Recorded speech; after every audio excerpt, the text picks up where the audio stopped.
अफगानिस्तान में अमरीकी फौज पर हमले के जिम्मेदार दहशतगर्द की गिरफ्तारी में मदद देने पर अमरीकी सदर का हुकूमत पाकिस्तान का शुक्रिया। कहा 3.5 साल कबल दाइश के काबुल हमले में 13 अमरीकी फौजी एहलकारों समेत मुतअद्दिद अफराद हलाक हुए। मुझे खुशी है कि अफगानिस्तान में दहशतगर्दी के इस वाक़े का बड़ा जिम्मेदार पकड़ा गया। दहशतगर्द को इंसाफ के कटहरे में लाने के लिए अमरीका मुंतकिल किया जा रहा है। गिरफ्तार दहशतगर्द को अमरीकी कवानीन का सामना करना पड़ेगा। इंतहा पसंदी और दहशतगर्दी के खिलाफ हैं।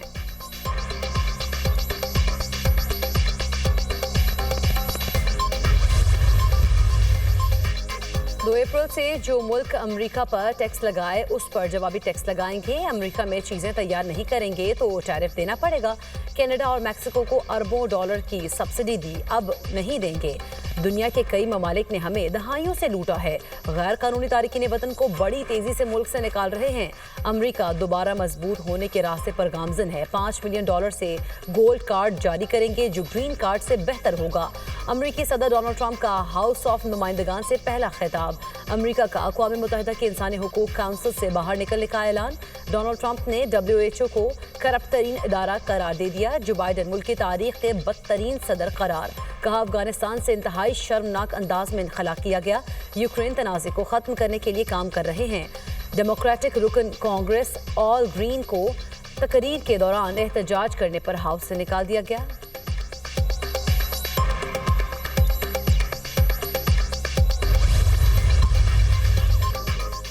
बनू कैंट पर फितनाल खवारिज का हमला नाकाम। हमले में मासूम शहरियों की शहादतों की तादाद 12 और जख्मियों की तादाद 32 हो गई। सिक्योरिटी फोर्सेज ने बरवक्त कार्रवाई करते हुए 6 खवारिज को मुख्तलिफ एंट्री पॉइंट्स पर जहन्नुम वासिल कर दिया। खारजियों ने बारूद से भरी 2 गाड़ियां बनू कैंट की दीवार से टकरा दी। इमारत मुनहदिम और मस्जिद शहीद हो गई। 3 मासूम शहरी मस्जिद में शहीद हुए। फितनाल खवारिज की बाकी मांदा खारजियों का फ़ोन पर अफगानिस्तान से राब्ता था। माह रमज़ान में अफ्तार के वक्त मासूम शहरियों को निशाना बनाना साबित करता है खारजियों का इस्लाम से कोई ताल्लुक नहीं है। आखिरी खारजी के खात्मे तक सिक्योरिटी फोर्सेस का क्लियरेंस ऑपरेशन जारी रहेगा। सिक्योरिटी ज़राए सदर ममलिकत वज़ीर आज़म और दीगर सियासी रहनुमाओं की दहशतगर्दों के हमले की मसम्मत।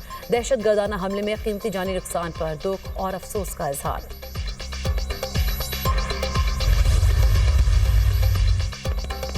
फौजी अदालतों में सिविलियंस के ट्रायल के फैसले के खिलाफ इंट्रा कोर्ट अपीलों पर समाप्त। मिलिट्री कोर्ट पर 2 एतराज़ हैं। एक एतराज़ मिलिट्री ट्रायल गैर जानिबदार नहीं होता।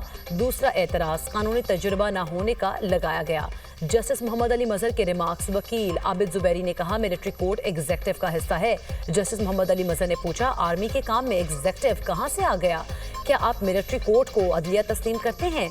अगर अदलिया तस्लीम करते हैं तो इसके नताइज कुछ और होंगे। जस्टिस मुनीब ने मिलिट्री कोर्ट को अदलिया नहीं लिखा।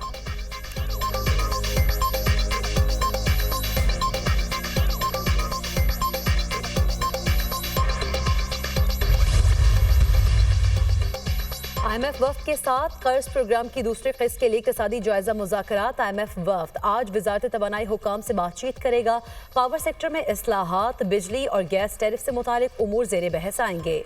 जायजा मिशन की FBR समेत मुख्तलिफ इदारों और वजारतों से मुलाकातें शेड्यूल। अखराजात में कमी के लिए राइट साइजिंग इक़दामात पर बर वक्त अमल दरामद किया जाएगा। IMF का मुतालबा। IMF से कैबिनेट डिवीजन, वजारत खजाना और सेक्रेटरी कैबिनेट से राइट साइजिंग पर मुज़ाकरात। रेवेन्यू शॉर्टफॉल पर कोई गुंजाइश नहीं। आइंदा समाही में 300 अरब रुपए का शॉर्टफॉल पूरा किया जाए। IMF का मुतालबा। दस्तावेज के मुताबिक IMF ने आइंदा समाही में रेवेन्यू शॉर्टफॉल पूरा करने के लिए प्लान तलब कर लिया। इस्लामाबाद, कराची, लाहौर में हाई रिस्क केसेस की तफसीलात पर IMF की रिकवरी की हिदायत।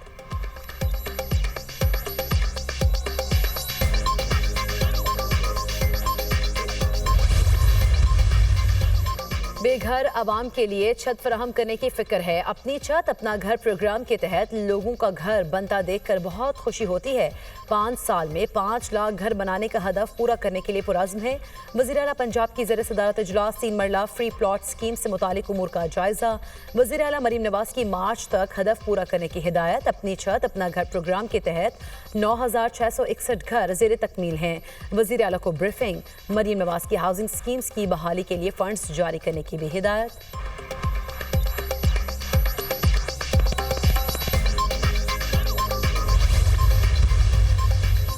خواتین کے لیے الیکٹرک اسکوٹی متعارف کروانے کا پلان۔ الیکٹرک اسکوٹی بنانے والے چینی تاجروں کے وفد کی سینئر وزیر شرجیل انعام میمن سے ملاقات۔ چینی وفد کی سندھ کے ٹرانسپورٹ سیکٹر میں سرمایہ کاری میں گہری دلچسپی کا اظہار۔ شرجیل میمن کی سندھ میں electric vehicles car manufacturing plant قائم کرنے کی پیشکش۔ وزیر اطلاعات سندھ کا کہنا ہے نوکری پیشہ خواتین اور طالبات کو 1000 اسکوٹیز جلد فراہمی کا منصوبہ ہے۔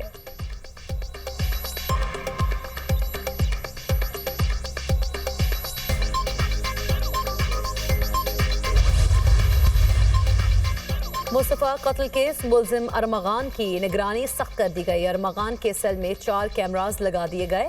سیل کے باہر اہلکار تعینات۔ پولیس افسران کا ہر 2 گھنٹے بعد سیکیورٹی اہلکار کو ملزم کے سیل کے دورے کا حکم۔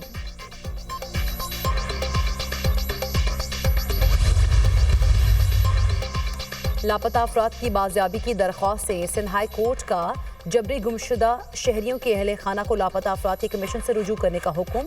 جسٹس ظفر احمد راجپوت نے کہا جن افراد کی جبری گمشدگی کا تعین ہو گیا ہے وہ مسنگ پرسنز کی کمیشن سے رجوع کرے۔ وکیل درخواست گزار نے موقف اختیار کیا ڈی آئی جی کو بلا کر تحقیقات میں پیش رفت طلب کی جائے۔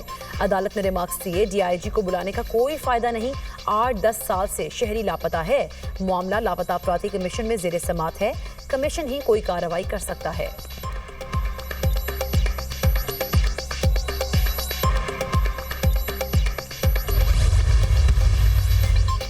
اور چیمپئنز ٹرافی کے دوسرے سیمی فائنل میں نیوزی لینڈ اور جنوبی افریقہ آج قذافی اسٹیڈیم میں مد مقابل ہوں گے۔ ہمارے پاس اچھے اسپنرز ہیں، آج کا میچ جیتنے کی کوشش کریں گے۔ کیوی کپتان میچل سینٹر پر عزم، کوشش ہوگی نیوزی لینڈ کے خلاف اچھی کارکردگی دکھائے۔ جنوبی افریقہ کپتان کی گفتگو۔ متعدد کرکٹ بورڈز کے نمائندگان کا سیمی فائنل دیکھنے کے لیے لاہور آنے کا پلان۔ نائب صدر بھارتی cricket board Rajiv Shukla family کے ہمراہ پاکستان پہنچ گئے۔ نیوزی لینڈ، بنگلہ دیش، جنوبی افریقہ، ملیشیا کرکٹ بورڈ نمائندگان بھی لاہور پہنچیں گے۔ امریکہ نے یمن کی انصار اللہ تنظیم کو دہشت گرد قرار دیا۔ حوثیوں سے مشرق وسطی میں امریکی شہریوں کی زندگیوں کو خطرہ۔ حوثیوں سے ہمارے علاقائی شراکت داروں اور میری ٹائم تجارت کو بھی خطرہ ہے۔ امریکی وزیر خارجہ مارکو روبیو کا کہنا ہے حوثیوں نے بحیرہ احمر میں کئی جہازوں پر حملے کیے۔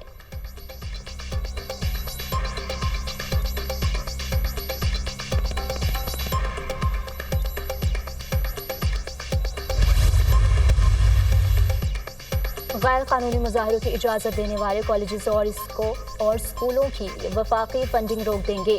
احتجاج پر اکسانے والے غیر ملکیوں کو قید کیا جائے یا ان کے ممالک واپس بھیجا جائے گا۔ مظاہرہ کرنے والے امریکی طلبہ کو مستقل طور پر اسکول سے نکال دیا جائے گا یا جرم کی بنیاد پر گرفتار کیا جائے گا۔ امریکی صدر ڈونلڈ ٹرمپ کا سوشل میڈیا پر بیان۔ ٹرمپ انتظامیہ کی وفاقی اثاثوں کو فروخت کرنے کی تجویز۔ فروخت ہونے والے اثاثوں میں محکمہ انصاف اور ایف بی آئی کے ہیڈ کوارٹر شامل ہیں۔ فروخت ہونے والے وفاقی اثاثوں کی تعداد 443 ہے۔ اسرائیلی وزیر خارجہ نے جنگ بندی کے دوسرے مرحلے کے لیے شرط رکھ دی۔ کہا دوسرے مرحلے کے لیے غزہ کو غیر مسلح ہونے اور اسرائیلی قیدیوں کی واپسی لازمی شرط ہے۔ حماس اور اسلامی جہاد کو مکمل طور پر بے دخل کیا جائے۔ ہمارے قیدی واپس کیے جائیں، اگر وہ اس پر راضی ہو تو ہم کل ہی اس پر عمل درآمد کر سکتے ہیں۔ حماس نے اسرائیلی وزیر خارجہ کا بیان مسترد کر دیا۔ کہا غزہ کے مزاحمتی فورسز کے ہتھیاروں کی بات کرنا احمقانہ ہے۔ مزاحمتی فورسز کو غیر مسلح کرنا ریڈ لائن ہے۔ غزہ کی تعمیر نو یا امداد کے لیے غیر مسلح ہونے کو قبول نہیں کریں گے۔